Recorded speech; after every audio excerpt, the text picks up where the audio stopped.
So coming up, we have John and Rachel, proud, loving parents of 3. On October 7th, their son Hersh, a U.S. citizen, was at a music festival when Hamas attacked. He was taken hostage, and he is still being held today, an American citizen.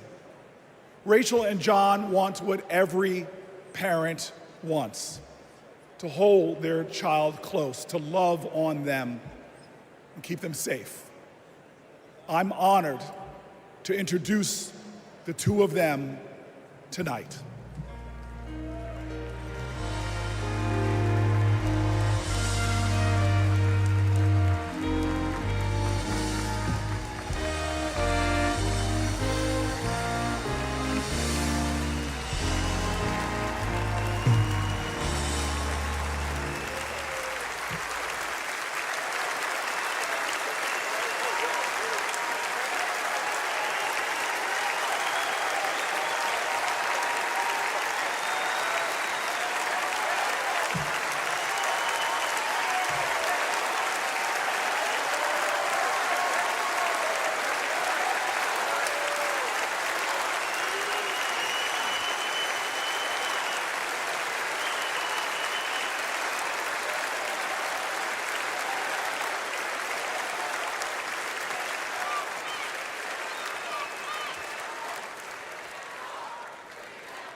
At this moment, 109 treasured human beings are being held hostage by Hamas in Gaza. They are Christians, Jews, Muslims, Hindus, and Buddhists. They are from 23 different countries. The youngest hostage is a 1-year-old red-headed baby boy, and the oldest is an 86-year-old mustachioed grandpa. Among the hostages are 8 American citizens. One of those Americans is our only son. His name is Hersh. He's 23 years old. And like Vice President Kamala Harris, Hersh was born in Oakland, California. Hersh is a happy-go-lucky, laid-back, good-humored, respectful, and curious person. He is a civilian. He loves soccer, is wild about music and music festivals, and he has been obsessed with geography and travel since he was a little boy. His bedroom overflows with atlases, globes, maps, and National Geographic magazines. On October 7th, Hersh and his best friend, Honor, went to a music festival in the south of Israel.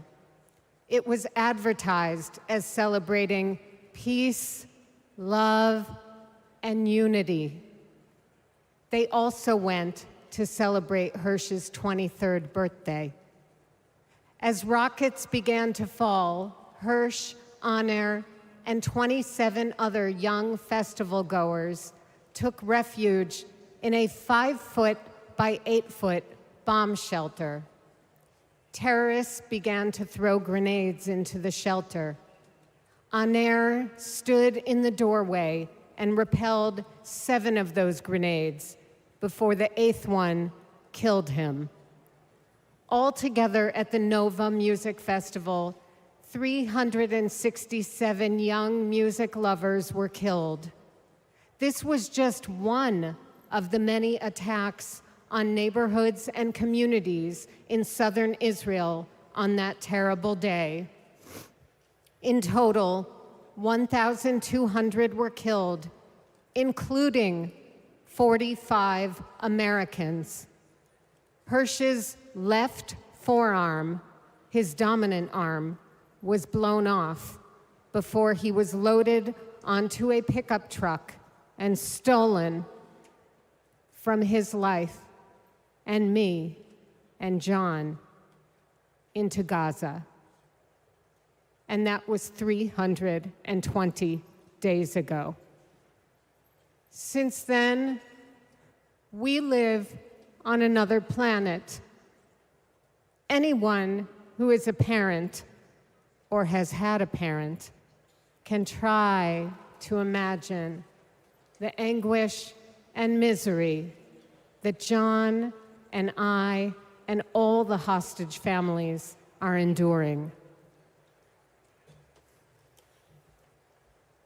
Rachel and I are comforted to be back in our sweet home, Chicago. We were both born and raised here, and our families still live here. This is a political convention, but needing our only son and all of the cherished hostages home is not a political issue. It is a humanitarian issue.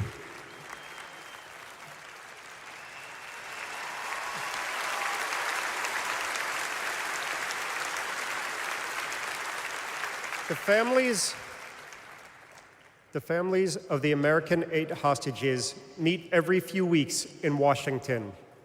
We're heartened that both Democratic and Republican leaders demonstrate their bipartisan support for our hostages being released.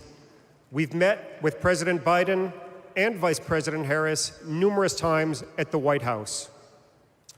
They're both working tirelessly for a hostage and ceasefire deal that will bring our precious children, mothers, fathers, spouses,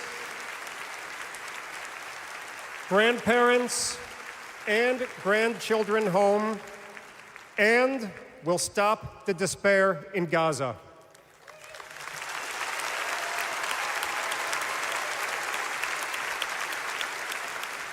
We are all deeply grateful to them.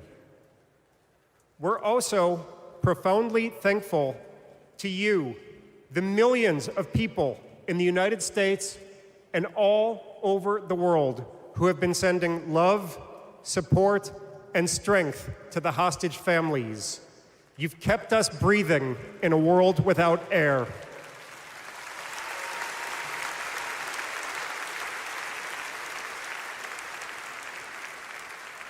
There is a surplus of agony on all sides of the tragic conflict in the Middle East.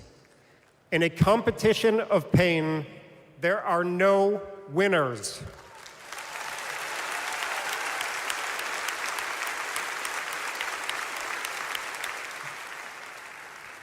In our Jewish tradition, we say, Kol Adam Olam Umlo'o. Every person is an entire universe. We must save all these universes.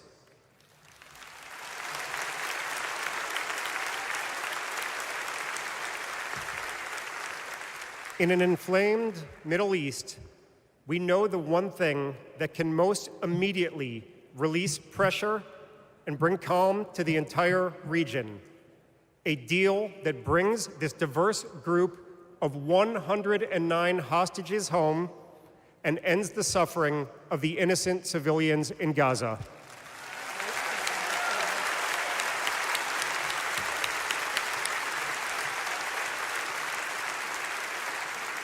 The time is now.